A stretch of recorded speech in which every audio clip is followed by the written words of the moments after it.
그리고 축하할 일이 또 있어요. 아, 네네. 또 있습니다. 책을 내셨어요? 아, 예, 책 냈습니다.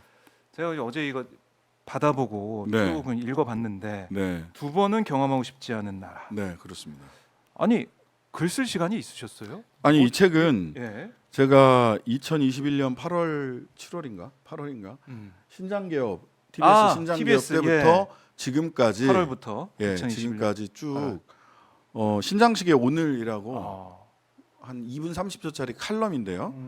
그 2분 30초짜리 칼럼 썼던 것 중에서 네. 3월 10일, 작년 3월 10일, 그러니까 윤석열 대통령이 당선되던 날부터 네. 최근까지 썼던 글들 중에서 출연해서 좀 엄선해서 네. 책으로 엮었습니다. 야, 신장식의 오늘을 묶어서 펴내셨는데 아니 그럼 매일 아침에 이거를 쓰셨던 거예요? 방송하시면서? 언제 쓰실 시간이 있으셨나요? 그렇죠. 매일 씁니다. 매일. 매일 직접 쓰고요. 보통은 오후에 아침에 뉴스를 쭉 다 보고 스크린하고 오후에 쓰기 시작합니다. 근데 네. 구상은 오늘 방송이 끝나면 그때부터 하죠. 뭐를 쓰는 게 좋을까? 그 실제 쓰는 데는 한 1시간에서 1시간 반? 꽤 걸리네요. 예. 시간 자체도. 왜냐하면 이게 그냥 이슈를 정하는 데 사실은 가장 많은 시간이 걸리고요. 네. 그다음에는 팩트 체크를 해야 되니까 기사, 논문 뭐 이런 네. 거를 다 찾아보고 또 실제 집필을 하면 이게 A4 한 장을 넘어가면 안 됩니다. 왜냐하면 방송 시간이 2분에서 2분 반 정도 안에 방송을 해야 되기 때문에 네. 그러니까 이걸 압축적이 돼 시를 쓰는 게 아니니까 또 충분히 팩트를 전달해 드려야 되잖아요. 네. 그리고 눈으로 보는 게 아니라 귀로 듣는 거를 우선적으로 생각을 하기 때문에 맞아요. 차분히 들어도 무슨 얘기인지를 이해가 편하게 돼야 돼서 네. 문장을 다듬고 쓰는데 한 1시간에서 1시간 반 정도 걸립니다. 그런데 2021년 9월 22일자 할 네. 말이 없다라는 아, 그건 이거는 5분 만에 쓰셨을 것 같은데요? 두 줄짜리인데 맞습니다. 네, 할 말이 없다. 저 이거 보고 정말 촌철살인이다. 네. 좀 할 말이 없죠. 할 말이 없다. 그다음에 그때 하나 더 썼던 게 있었습니다. 네. 상상 이상, 상식 이하. 상상. 그게 뭐냐면 이제 바이든 날리면 네. 그거죠. 맞아요. 할 그 말이 얘기입니다. 없다. 그 얘기입니다. 예. 이 XX 발언. 예. 그래요. 자, 이게 책 내셨는데 신장식의 오늘을 묶어서 펴냈다 이렇게 말씀하셨고, 자 지금 뭐 이 시청자분들이 좀 들어오고 있는데, 네네. 자 오마이 TV 구독하시면 구독, 좋아요, 알림 설정 해주시고 MBC 라디오도 구독, 좋아요, 알림 설정 예. 해주시면 고맙겠고요. MBC 라디오 시사. 네, 라디오 시사. 오마이뉴스가 170만인데 저희들은 아직 124만입니다. 근데 이것도 사실은 신장식 변호사가 MBC 온 다음에 100만을 돌파하고 쭉쭉 늘어나더라고요. 80만에서 시작을 했어요. 그러니까요. 제가 왔을 때 80만에서 시작을 해서. 공을 좀 알아줘요 MBC에서는. 아니 뭐 예, 당연히 알아주시죠. 네. 그래요. 지금 지금 뭐 앞에 또 네. 김종배 아, 진행자나 이런 분들이 80만을 그럼요. 만들어 줬기 때문에 거기에 탄력을 받아서 네. 124만까지 갈 수 있었다. 이제 곧 130만 그러니까요. 가고 싶다. 점점 정말 이제 많이 모이고 있고 이 방송 환경을 보시는 분들이 MBC로 또 모이는 그런 부분도 있고 하니까 점점 늘어날 것 같고, 자 저희 시청자분들 댓글도 달아주고 계신데 혹시 궁금한 점이나 하고 싶은 말씀 있으시면 댓글로 주십시오. 저희가 바로바로 질문을 드리거나 소개를 해드리도록 하겠습니다. 자 여유님이 신장식 변호사님 여기서 보니까 반갑네요. 이누야님도 유튜브에서 신변 보니까 좋네요. 밤식빵님 책 구매했는데 정말 좋습니다. 감사합니다. 기타 김남영님 씩씩한 신변호사 든든해요. 늘 응원하고 있습니다. 그리고 두 번 경험하고 싶지 않은 검사 정권 콜걸이라는 대화명을 주셨고, 여유님이 대화명이죠? 네 대화명입니다. 네. 여유님 책이 나왔군요. 한번 사봐야겠네요. 아리아님 두 분 모두 존경합니다라고도 말씀 주셨고, 울산고래님 와 신장식. 그러니까 처음 나오시다 보니까 다들 놀라셨어요. 네. 오마이 TV에 신장식이 나오다니 이렇게 말씀하고 계신 거고요. 최진우님 책 읽어봤는데 더 쓴소리 해주세요. 라고도 네, 하고 계십니다. 방송이 중단되지 않는 선에서 자 본격적으로 좀 책 얘기도 좀 해보고 현안 얘기도 좀 해봐야 될 것 네. 같은데 7개 장으로 구성돼 있더라고요. 예, 제가 그렇습니다. 보면서 예. 7개 장 구성돼 있고 처음에 들어갈 때 발제문이라고 할까요? 발문이라고 할까요? 돼 있고 그래서 저도 좀 정리가 잘 돼 있다는 생각도 들었는데 예. 어제 저도 읽으면서 윤석열 대통령 당선부터 지금까지 여러 가지 벌어졌던 일들이 정말 그야말로 파노라마처럼 머릿속에서 막 지나가더라고요. 너무 많죠. 아, 일들이. 깜짝 놀랐어요. 이걸 다 겪었단 말이야? 그러니까 했어요. 1년 반 만에 이걸 다 겪었단 말이야 아. 싶어요. 진짜로. 그래서 뭐 저도 막 화가 났다가 씁쓸했다가 눈물도 나고 여러 가지 감정이 들더라고요. 그래서 앞에 뭐 인사말 하시면서 썼던 이 표현 난중일기라는 그 표현이 딱 맞다. 네. 그런 생각을 전 다 읽고 했는데 그럼 변호사님이 이순신 장군 아이 뭐 그런 건 아니고요. 예, 예. 난중일기는 뭐 이순신 장군만 쓰는 게 아니라 네. 뭐 그분은 이제 뭐 그 장수로서 썼던 글이고 음, 국민들도 하루하루 난중일기 쓰는 기분일 그렇네요. 거예요. 가계부를 네. 쓰면서 야 이거 난중일기네 이렇게 느끼시는 분도 계실 거고 그렇죠. 본인의 아. 스케줄표 네, 구글 네. 캘린더를 보면서 야 이거 난중일기네 아. 이렇게 생각하시는 분들도 무척 많을 거다. 음. 저는 제 나름의 자리에서 써내려가 놓고 보니까 다시 이제 책을 내려고 네, 네. 보니까 전체를 다 읽어봤어야 될 거 아니에요. 예.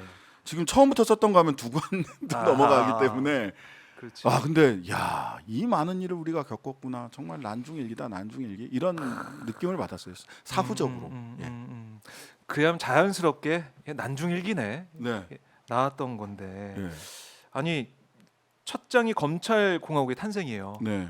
이거 보면서 첫 장으로 참 잘 맞는 내용이 들어가 있다라고 생각이 드는데 네. 그러니까 제일 먼저 떠오르는 게 난중일기에서 제일 먼저 떠오르는 게 검찰공화국이다 이건 것 같아요. 그렇죠. 예. 검찰 공화국 내지는 뭐 공화국이라기보다는 뭐 검찰 왕정에 가까운 최근에 시사인에서도 관련된 대국민 여론조사 인식조사도 했던데 다 네.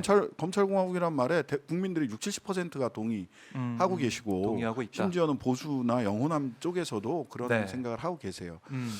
그런 면에서 이게 뭐 세세하게 팩트 체크를 해가면서 검찰공화국에서 벌어졌던 일들을 네. 일장에서 다 정리를 했는데 음.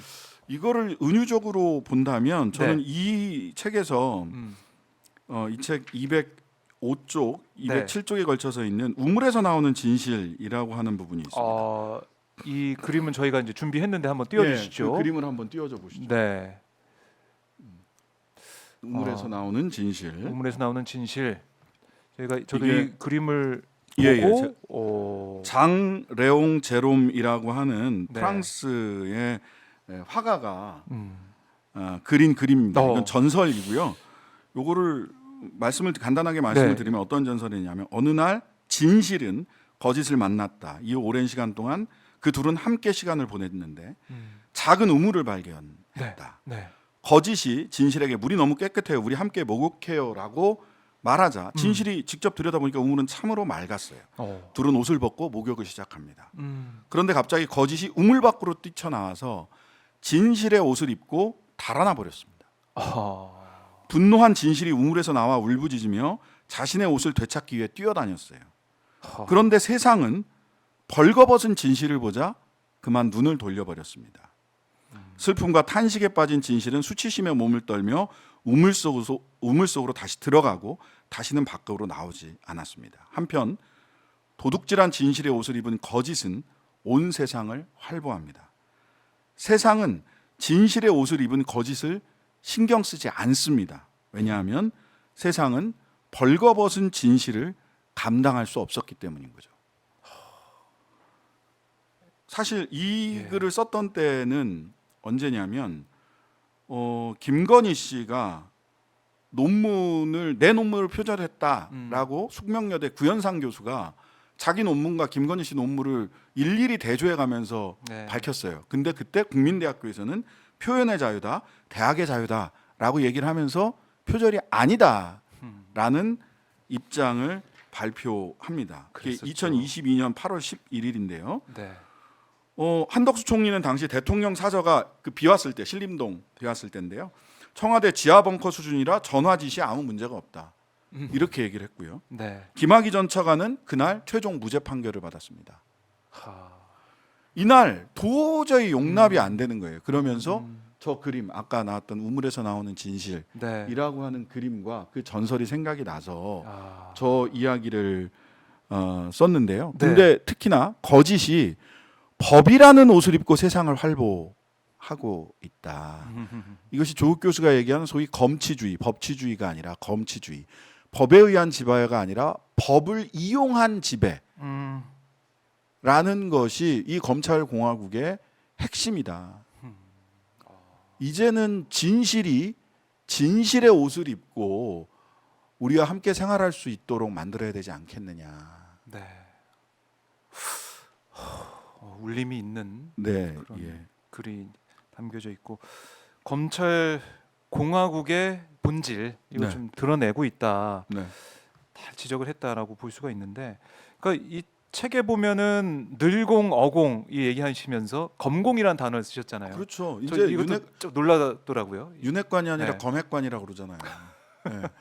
아니 보면 엊그제 그 하승수 변호사랑 인터뷰를 하다가 네. 우리가 이제 청와대 그러니까 검찰총장 비자금 그 특활비 이걸 현금화해서 거기서 진짜 이상한 개념을 쓰는데 그 세금이잖아요. 그렇죠. 우리 세금을 돈이죠. 집행했다라고 네. 하는 거를 이원석 총장이 뭘 집행이라고 하느냐? 집행이라는 건 일반적으로 가서 돈 쓰는 쓰고 거. 결제한 거잖아요. 그럼요. 현금화 시켜서 검찰총장한테 갖다 주는 것을 집행이라고 얘기를 해요. 예산 집행을. 그 다음부터는 검찰총장이 어떻게 쓰든 우리는 이미 집행이 끝났다라고 보는 거예요. 아, 그럼 어떻게 쓰든 상관하지 않는다. 네. 이게 말이 안 되잖아요. 근데 그런 얘기를 국감장에 나와서 해요. 그러고 나서 쭉 살펴보다 보니까 네. 사실은 복두규 뭐 이런 사람들 대검에 있었던 대검 사무국이나 비서실에 있던 사람들을 대통령실로 다 데리고 갔잖아요. 네. 근데 그런 고위직 대검 인사들뿐만 아니라 10급, 5급 이런 분들을 다 데려갔더라고요. 근데 이분들을 대통령실은 기본이 5급이란 말이에요. 네. 10급이 올려서 5급 되고 아하. 5급이 2급 되고 야. 이렇게 해서 거기서 실제로 돈 출납을 했던 현금 갖다가 드리고 봉투에 담아서 드리고 했던 사람들까지 전부 다 대통령실로 데리고 들어갑니다. 아. 왜 그랬을까요? 이 사람들을 저는 절대로 윤석열 대통령은 정리할 수 없다고 봅니다. 아. 쳐낼 수 없어요. 그리고 지금 뭐 이 권성동은 자기를 윤핵관에서 빼주세요. 네. 그 다음에 장제원은 제가 보기에는 확실한 현찰을 주세요. 나를 물러나게 하려면 현찰을 주세요. 장관이든 대통령실 비서실장이든 뭐든 그 다음에 부산시장 2년 뒤에 부산시장 나갈 때까지 내가 위세를 더 누릴 수 있는 확실한 현찰을 주세요. 네. 라고 하면서 시위하고 있는 거라고 보거든요. 아. 근데 이 사람들 밀어내고 그 자리에 검공이 들어갈 것이다. 아. 검핵관이 들어갈 것이다. 정말 검찰 왕국. 아 그럼요. 맞네요. 그런 예. 얘기 들어보니까 지금까지 이어지고 있다라는 거고. 네. 그러니까 왜 검사들은 일반 국민들이 생각하는 상식이 안 통할까? 이런 생각 계속 하고 있는 거잖아요. 저는 뭐 국민들은. 유튜브니까 막 네. 얘기를 하면 네네. 제 솔직한 심정을 그대로 얘기를 하면 저는 덜 자란 아이들 같아요. 덜 자란 못 아이들. 자랐죠. 그러니까 못 중학교 2학년을 이렇게 폄하하는 발언이라 조심해야 되겠지만 네. 막 사춘기가 지나면서 이제 몸이 막 커져. 몸이 막 커졌어요. 그러니까 옛날에 엄마 아빠한테도 이제는 조금 대들 수도 있고 예, 그래. 몸집이 우리 커져서. 이제 그런 거죠. 등짝 스매싱을 딱 하려고 하는데 네. 엄마 왜 이래 하면서 딱 잡아버려. 아. 이때 그 엄마들이 제일 눈물이 난다 그러거든요. 변호사님은 근데 따님이시니까 뭐 그런 건 그런 일은 없었는데 네. 어쨌든 아들내미들은 그런단 말이야. 아, 근데 힘이. 거기서 못 컸어 애들이. 아하. 못 크고 엘리트라고 칭찬만 받으면서 권한과 칼과 네, 네. 소위 사회적인 명망, 돈 이런 걸 다 가졌어요. 그렇죠. 그러니까 막강한 권력을. 세상과 소통하는 방법을 몰라요. 네. 그리고 자기들이 진짜 정의의 사도인 줄 알고 대략 발이 지상에서 한 10cm쯤 떠 있다. 망토만 둘러주면 날아간다. 지구를 지키러. 애들이 졸업을 못해 중학교를. 그렇네요. 못 컸어요. 못 컸어. 그렇게 비유해 보면은 네, 어른이 못 됐어요. 근데 그런 사람들이 권력과 권한을 가지고 있으니 세상이 엉망진창이지. 그리고 어떻게 보면 대통령제에서 가장 권력의 핵심 네. 정점이 제일 못 자라신 분, 제일 아직 졸업을 못 하신 분. 딱 그 모습 같지 않아요? 그 네. 옛날 사진 보면 어렸을 때 그분의 그 네. 보이스카우트 옷 입고 모자 쓰고 있던 예, 사진. 거기에서 약간 표정만 못 되졌다. 그러니까 이 국민들과 소통을 하고 국민들의 마음을 헤아리면서 네. 가지고 있는 권한을 쓰고 권력을 사용하고 해야 되는 것인데 예. 그게 아니라 아까 이제 아이가 이제 몸만 커 있는 몸만 커 있어요. 어른아이 예. 그 정도만 와 있다. 예. 그러니까 졸업 좀 하라고. 제대로 할 수 있겠냐 역할을. 예. 그 어떤 분들은 군대 갔다가 제대를 못 하시는 남자분들이 계시고 네. 맨날 군대 얘기하고 군대에서 축구한 얘기하고 물론 네. 재밌죠. 자기들끼리 얘기할 때. 근데 그거를 그쵸. 일반화하면 안 되거든. 자기 전우들 옛날 동료들이랑 얘기하는 거 누가 뭐라 그러겠어요. 이제 그렇죠. 졸업할 때 졸업하고 제대할 때 제대하자.